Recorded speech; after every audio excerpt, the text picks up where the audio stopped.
Ever wonder what would happen if you cut out sugar for like a whole month?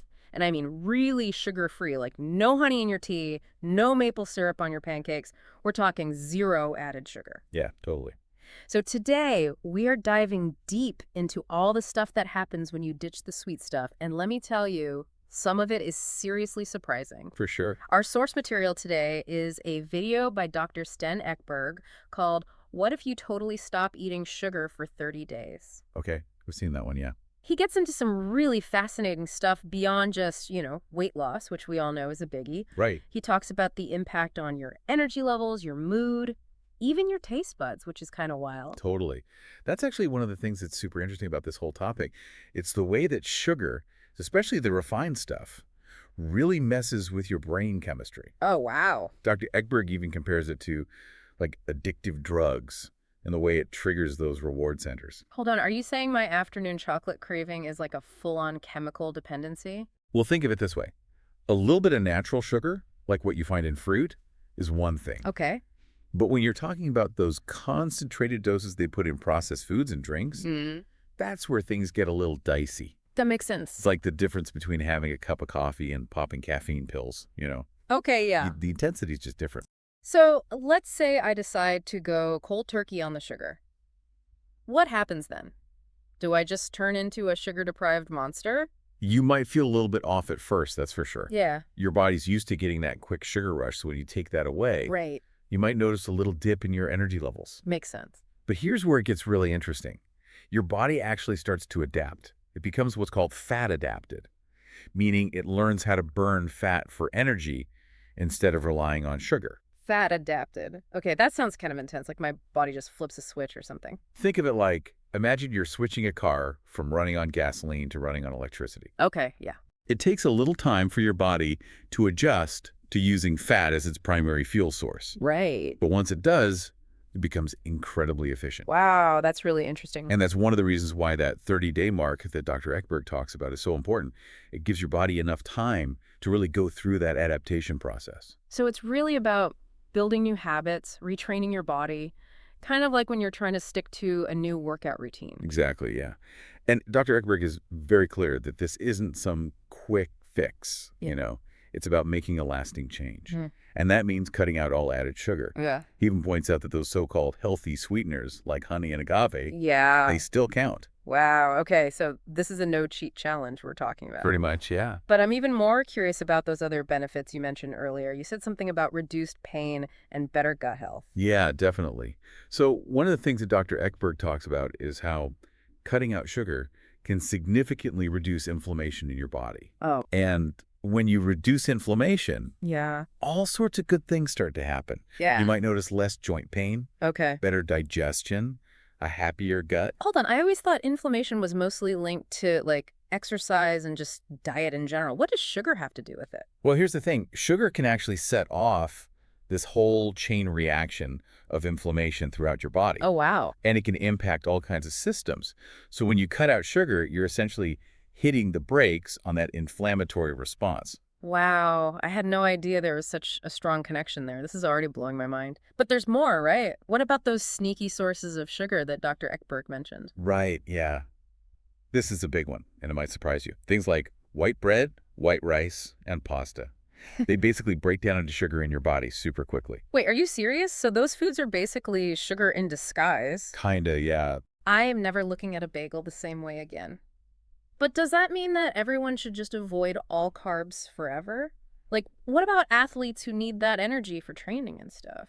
Well, it's not quite that simple. Everyone's metabolism is Yeah, different, right? Right. Some people, especially those with insulin resistance or diabetes, need to be very careful about their carb intake. Okay. But other people might be able to handle some starches, like potatoes, better than those refined grains. Okay, so it's about figuring out what works for your body. Exactly. That makes a lot of sense. Hold on, before we go any further, we need to unpack this whole insulin resistance thing. Yeah. For those of us who aren't exactly nutrition experts, what does that even mean? So insulin resistance is basically when your cells don't respond to insulin as well as they should. Okay. Insulin is like the key that unlocks your cells to let glucose, that sugar in, to be used for energy. Right. But when you're resistant, that glucose ends up staying in your bloodstream. which can lead to, all sorts of health problems down the line. So it's like my cells are ignoring the insulin's key, and all that sugar is just like stuck outside with nowhere to go. No wonder that's a problem. Exactly. Right? And that's why, understanding your own individual metabolism and how your body handles different types of carbs is so important. Right. But let's circle back to those other surprising benefits for a sec. Okay. Yeah. We talked about reduced pain and inflammation, better gut health. What else can folks expect when they ditch the sweet stuff? Yeah, this is the part I'm really curious about. Like, sign me up for less pain and a happier gut, but tell me more about those taste bud changes you mentioned. Oh, yeah. Okay, so get this. When you cut out all that processed sugar, your taste buds actually start to recalibrate. It's like they've been bombarded with sweetness for so long that they become desensitized. Interesting. But when you remove that overload, your palate kind of resets, and you start to appreciate the natural sweetness in foods like fruit, even some vegetables. That's so wild. It's like when you go from a brightly lit room into a darker one, and at first you can't see anything. Right. But then your eyes adjust and you start to notice all these details you couldn't see before. Exactly. Your taste buds become more sensitive, and suddenly those subtle flavors that were hidden before, they just pop. So it's not just about deprivation, it's about like rediscovering this whole world of real natural flavors. Exactly. I have to admit, the thought of my taste buds getting a complete makeover is pretty tempting. But what about those natural sweeteners? Like, is there really no difference between honey and, like, high-fructose corn syrup? Well, I mean, chemically speaking, they both break down into glucose and fructose in your body. Okay. But Dr. Ekberg does point out that natural sweeteners like honey and maple syrup Yeah. often contain additional nutrients and antioxidants that are totally absent in the refined stuff. So it's not a free pass to go overboard, but a little drizzle of honey on your yogurt might be a better choice than a packet of, like, artificial sweetener. Exactly. It's all about being mindful and making informed choices. And that starts with, being aware of just how much added sugar is lurking in our food. It's kind of scary when you realize how much sugar is hidden in plain sight. I mean, you wouldn't think salad dressing would be a sugar bomb, but some of them are loaded with the stuff. Oh, I know, right? It's in everything. Right. From bread to pasta sauce to yogurt. Wow. It's crazy. That's why reading labels is so important these days. Right. Once you start paying attention to added sugar content, Yeah. you might be shocked at how much of it you're actually consuming without even realizing it. Yeah, it's like that saying, out of sight, out of mind. But when it comes to our health, ignorance is definitely not bliss. Nope. Speaking of which, we were talking about insulin resistance earlier. Right. Is that something that can be reversed by cutting out sugar? So if someone's dealing with insulin resistance, are you saying they can actually turn things around just by, like, cutting out sugar? Yeah, in many cases, absolutely. Dr. Ekberg talks about this. He says that reducing your sugar intake, even if you don't do anything else, can make a huge difference in improving your insulin sensitivity. Interesting. It's like you're giving your cells a chance to remember how to respond to insulin properly. So it's like hitting the reset button on your metabolism. Exactly. And the benefits go way beyond just blood sugar control, too. When you reduce your insulin resistance, you're also lowering your risk for all sorts of serious health problems, like type 2 diabetes, heart disease, even some types of cancer. Wow, that's amazing. So as we start to wrap up our deep dive into this whole sugar-free thing, what are some key takeaways our listeners can walk away with today?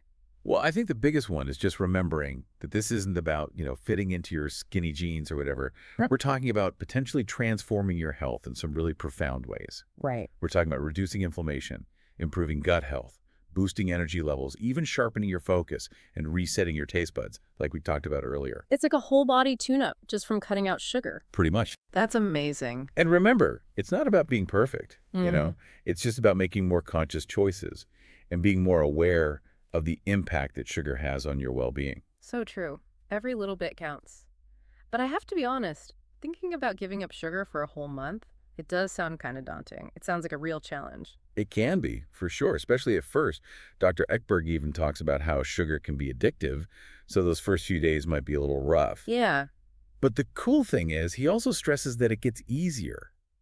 As your body adjusts and you start experiencing those amazing benefits, the cravings really do tend to subside. It's like anything else worthwhile in life, right? Right. It takes effort and commitment, but the payoff can be huge. Absolutely. And who knows? You might even discover like this whole new love for the natural sweetness of a perfectly ripe strawberry. Now, that's something I can definitely get behind. Well, I don't know about you, but I'm feeling pretty inspired to give this sugar-free thing a try. And for our listeners out there, we want to hear from you. Have you ever tried cutting out sugar for an extended period of time? What were your biggest challenges? What were your biggest wins? Let us know. And here's a final thought to chew on. If you could hit the reset button on your relationship with sugar and experience all of these amazing benefits, what would be the most challenging part for you? What's holding you back from taking that first step? That's all the time we have for today's deep dive into the surprising world of sugar-free living. Until next time, keep those minds curious and those taste buds adventurous.